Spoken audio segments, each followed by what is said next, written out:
कभी आपने गौर किया है, सुबह उठते ही हम सबसे पहले फोन उठाते हैं। व्हाट्सएप, इंस्टाग्राम, ईमेल्स, और दिन की शुरुआत होती है दूसरों की जिंदगी देखने से, अपनी जिंदगी महसूस करने से नहीं। फिर ऑफिस या कॉलेज की दौड़, ट्रैफिक, काम का स्ट्रेस, बॉस की डेडलाइंस, और शाम को घर लौटकर वो थकावट जो सिर्फ शरीर में नहीं, आत्मा तक पहुंच जाती है। कभी कभी लगता है हम बस दिन गुजार रहे हैं, जी नहीं रहे। हर चीज है, फोन नया है, नेटफ्लिक्स चल रहा है, वीकेंड प्लान्स है, लेकिन अंदर कहीं एक हल्की सी खालीपन की गूंज रहती है। ऐसा क्यों है कि सब कुछ होने के बावजूद हम खुद से खुश नहीं हैं? ऐसा क्यों लगता है कि हम किसी दौड़ में हैं पर मंजिल नजर ही नहीं आ रही? शायद इसलिए क्योंकि हमने जिंदगी जीने की वजह खो दी है। हम काम करते हैं, कमाते हैं, हंसते हैं, पर भीतर कहीं वो सवाल हर रोज उठता है, मैं सच में ये सब क्यों कर रहा हूं? क्या मैं वही कर रहा हूं जो मुझे जीने की वजह दे? और दोस्तों, इसी सवाल का जवाब छुपा है एक जापानी शब्द में, इकिगाई। इकिगाई जापान की एक छोटी सी जगह ओकिनावा से आया शब्द है। जापान के दक्षिण में समुद्र के किनारे एक छोटा सा द्वीप है ओकिनावा। यहां लोग 100 साल से भी ज्यादा जीते हैं। ना उन्हें ब्लड प्रेशर की चिंता, ना स्ट्रेस का झंझट, और सबसे दिलचस्प बात, वो हर सुबह एक मुस्कान के साथ उठते हैं। अब सोचिए, 100 साल की उम्र में कोई क्यों मुस्कुराएगा? क्योंकि उन्हें पता है कि आज उन्हें क्यों उठना है। उन्हें अपना इकिगाई पता है, वो कारण जो उन्हें हर दिन जीने की वजह देता है। यहाँ की हवा अलग है, यहाँ के लोग किसी और ही ताल में जीते हैं। सुबह होते ही बुजुर्ग और बच्चे सब बाहर निकल आते हैं। कोई अपने बगीचे में फूल सींच रहा होता है, कोई दोस्तों के साथ हंसते हुए ताई ची कर रहा होता है, तो कोई बुजुर्ग महिला बांसुरी बजा रही होती है। उसके चेहरे पर 100 झुर्रियां है, पर हर झुर्री में सुकून और मुस्कान बसती है। इन लोगों की औसत उम्र 100 साल से ज्यादा। लेकिन जरा गौर कीजिए, ये उम्र सिर्फ सालों में नहीं, जिंदगी की गहराई में भी बड़ी होती है। वो लोग सिर्फ लंबी जिंदगी नहीं जीते, वो पूर्ण जिंदगी जीते हैं। अब आप सोचेंगे, ऐसा क्या खास है इन लोगों में? क्या ये कोई जादू है या कोई रहस्यमय डाइट प्लान? नहीं, असल में इनकी सबसे बड़ी ताकत है इकिगाई। इकिगाई जापानी भाषा का शब्द है। इकी का मतलब होता है जीवन, और गई का मतलब होता है मूल्य या वजह, यानी जीवन का मूल्य या जीने की वजह। हर इंसान के पास कोई कोई इकिगाई होता है। किसी के लिए वो उसके बच्चे हैं, किसी के लिए उसका कला, किसी के लिए दूसरों की मदद करना, और किसी के लिए एक सपना जो हर सुबह उसे बिस्तर से उठाता है। ओकिनावा के लोग कहते हैं, अगर तुम्हें पता है कि तुम क्यों जी रहे हो, तो कोई भी मुश्किल तुम्हें हरा नहीं सकती। ओकिनावा के एक गांव में रहते हैं मास्टर मोरियोका, उम्र 104 साल। सुबह सूरज की पहली किरण उनके कमरे में आती है। वो मुस्कुराते हैं, धीरे से उठते हैं, और सबसे पहले अपने छोटे से बगीचे में जाते हैं। वहां वो अपने पौधों से बातें करते हैं, कहते हैं, आज तुम और खिलोगे क्योंकि आज सूरज तुम्हारे लिए निकला है। फिर वो अपने दोस्तों से मिलने जाते हैं, थोड़ी स्ट्रेचिंग करते हैं, और फिर दिन भर छोटी छोटी चीजों में व्यस्त रहते हैं। कभी बच्चों को ओरिगामी सिखाना, कभी किसी पड़ोसी के साथ चाय पीना, कभी पुरानी कविताएं सुनाना।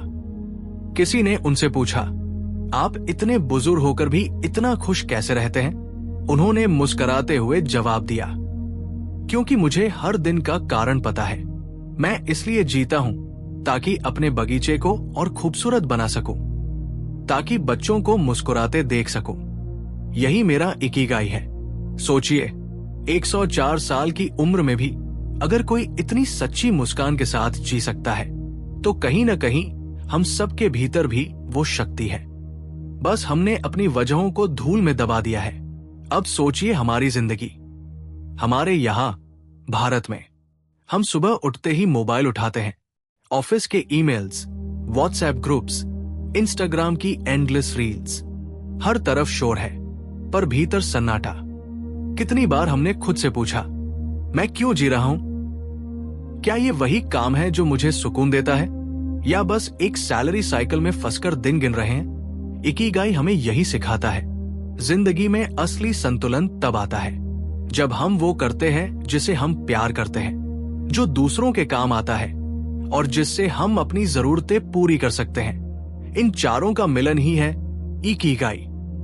इकिगाई की खूबसूरती यह है, ये कोई मोटिवेशनल कोट नहीं, ये कोई फैंसी कॉन्सेप्ट नहीं, ये एक जीने की कला है, धीरे सादगी से, हर पल में अर्थ ढूंढने की कला।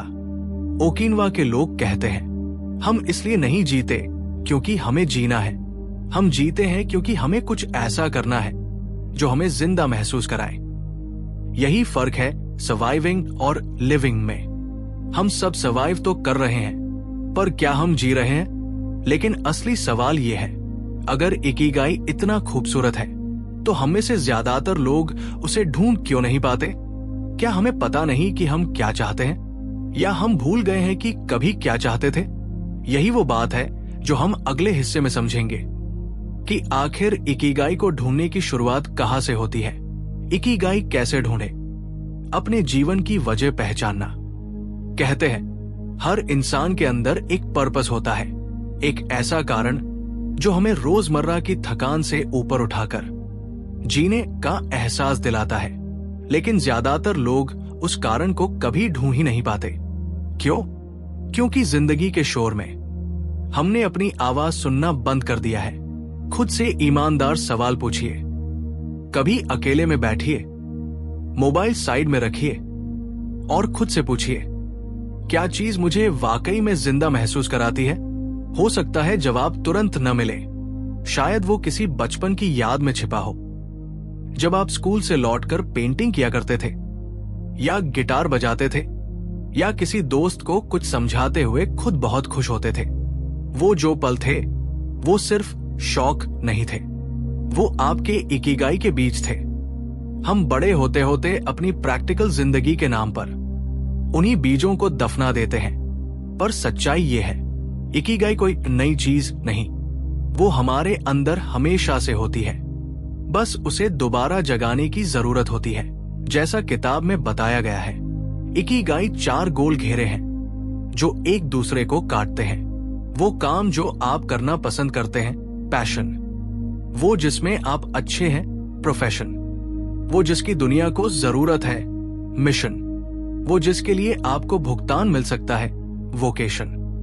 अब कल्पना कीजिए, ये चारों घेरे जब एक जगह मिलते हैं तो बीच में जो जगह बनती है वही है आपका इकिगाई। लेकिन ध्यान रहे, इकिगाई कोई करियर चॉइस नहीं, बल्कि जीवन जीने की दिशा है। कभी कभी आपका इकिगाई आपकी नौकरी से जुड़ा हो सकता है, कभी वो आपके परिवार, समाज या किसी छोटी खुशी से। महत्वपूर्ण ये है कि जब आप वो करते हैं, आपके भीतर शांति उतरती है। इकिगाई ढूंढने के लिए जरूरी नहीं कि आप नौकरी छोड़ दें या पहाड़ों पर चले जाएं। शुरुआत बस एक छोटे कदम से होती है। अगर आपको लिखना पसंद है, रोज 5 मिनट लिखिए। अगर संगीत में सुकून मिलता है, शाम को बस एक गाना सुनिए ध्यान से। अगर लोगों से बात करना अच्छा लगता है, हर दिन किसी को जेन्युइनली कैसे हो पूछिए। ये छोटे छोटे काम वही छोटे बीज हैं जो धीरे धीरे आपके इकिगाई को हकीकत में बदल देंगे। क्योंकि इकिगाई कोई बड़ी छलांग नहीं, वो रोजमर्रा के छोटे अर्थपूर्ण पल है। धैर्य रखिए, इकिगाई एक यात्रा है, मंजिल नहीं।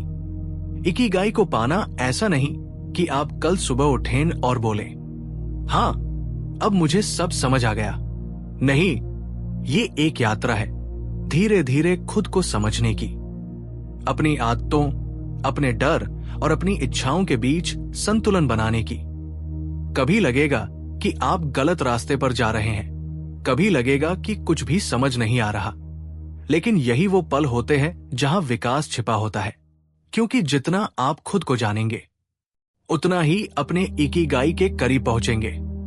लेकिन असली सवाल यह है, जब हमें अपना इकिगाई पता चल भी जाए तो उसे जिंदगी में कैसे जिया जाए, कैसे उसे अपनी रोजमर्रा की भागदौड़ में शामिल करें बिना सब छोड़कर भागे हुए।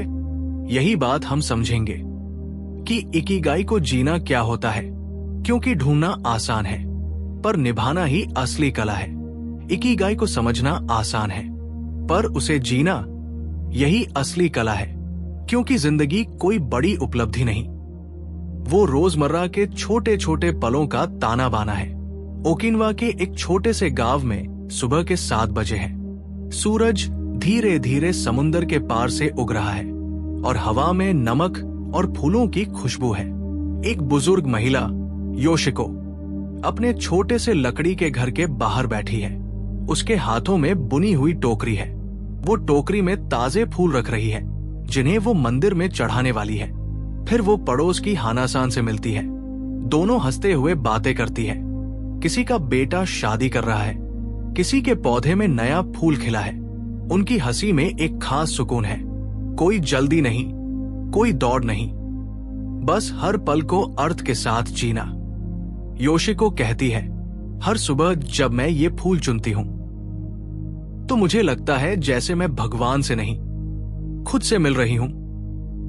यही है इकिगाई को जीने की कला, हर रोज के छोटे छोटे कामों को आत्मा से करना। जिंदगी का असली जादू स्लो लिविंग। हमारे यहां भारत में हमारी जिंदगी का एक ही मोटो बन गया है, फास्टर इज बेटर। जल्दी उठो, जल्दी काम करो, जल्दी सफल बनो। पर सच्चाई ये है, जिंदगी तेज नहीं, धीमी गति में खिलती है। इकिगाई हमें यही सिखाता है, रुको, सांस लो और हर पल का स्वाद महसूस करो। जब आप चाय पी रहे हो तो सिर्फ चाय पिए, फोन मत चलाए, मन कहीं और मत भेजे। जब किसी से बात कर रहे हो तो बस सुनिए, पूरा ध्यान, पूरा दिल लगाकर, क्योंकि जब हम किसी काम में पूरी तरह मौजूद होते हैं तभी वो इकिगाई का हिस्सा बनता है। ओकिनावा के लोगों का सबसे बड़ा रहस्य सिर्फ उनका खाना या व्यायाम नहीं है, बल्कि उनका समुदाय है। एक छोटा समूह दोस्तों का जो एक दूसरे की मदद करते हैं, एक दूसरे की बातें सुनते हैं और साथ में हंसते हैं। जब किसी को दुख होता है तो पूरा समूह साथ देता है। जब कोई खुशी होती है तो सब मिलकर मनाते हैं। हमारे यहां भी यही परंपरा कभी थी।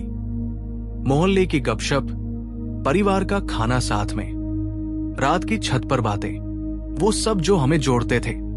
इकिगाई हमें याद दिलाता है, खुशी अकेलेपन में नहीं, संबंधों में छिपी होती है। इकिगाई के लोग ज्यादा चीजें नहीं खरीदते, वो कम चीजों में ज्यादा अर्थ ढूंढते हैं। उनके पास 5 कपड़े होते हैं पर हर एक से जुड़ी एक कहानी होती है। उनके घर छोटे होते हैं पर हर कोना आत्मा से भरा होता है। हमारे यहां भी अगर हम जिंदगी को थोड़ा सरल बनाएं तो शायद उसमें ज्यादा सुकून मिल सकता है। हर चीज का अर्थ तब बढ़ जाता है जब हम उसे सजावट नहीं, संबंध की तरह देखते हैं। अब सवाल ये उठता है, अगर इकिगाई इतना गहरा और सुंदर है तो हम इसे कब तक निभा पाते हैं? क्यों अक्सर हम शुरुआत में तो जी लेते हैं पर कुछ दिनों बाद फिर वही पुराना खालीपन लौट आता है? यही समझेंगे अगले हिस्से में कि इकिगाई को निभाने की ताकत कैसे आती है, क्योंकि इकिगाई ढूंढना आसान है लेकिन उसे जिंदा रखना यही असली साधना है। इकिगाई को ढूंढ लेना आसान नहीं होता पर उससे भी कठिन होता है उसे निभाना, क्योंकि जिंदगी का शोर हमेशा आपके इकिगाई की फुसफुसाहट को दबाने की कोशिश करता है। हर दिन नई परेशानियां, नई प्राथमिकताएं और धीरे धीरे वो जोश जो एक दिन अंदर जागा था वो फिर से नींद में चला जाता है। लेकिन इकिगाई कोई एक बार मिलने वाली चीज नहीं है, वो हर रोज निभाने वाली प्रतिज्ञा है, खुद से की गई एक वचन। मैं अपने जीवन को अर्थ दूंगा चाहे हालात जैसे भी हों, क्योंकि हम ये मान लेते हैं कि इकिगाई सिर्फ प्रेरणा है, एक मोटिवेशनल कोट या किसी किताब का सुंदर विचार। पर इकिगाई प्रेरणा नहीं, अनुशासन है। ये वो दिन है जब आप थके हुए भी उठते हैं क्योंकि आप जानते हैं कि ये काम सिर्फ काम नहीं, आपकी आत्मा की भाषा है। ओकिनावा के लोग कहते हैं, हर दिन का छोटा अर्थ ही जीवन का बड़ा अर्थ बनता है।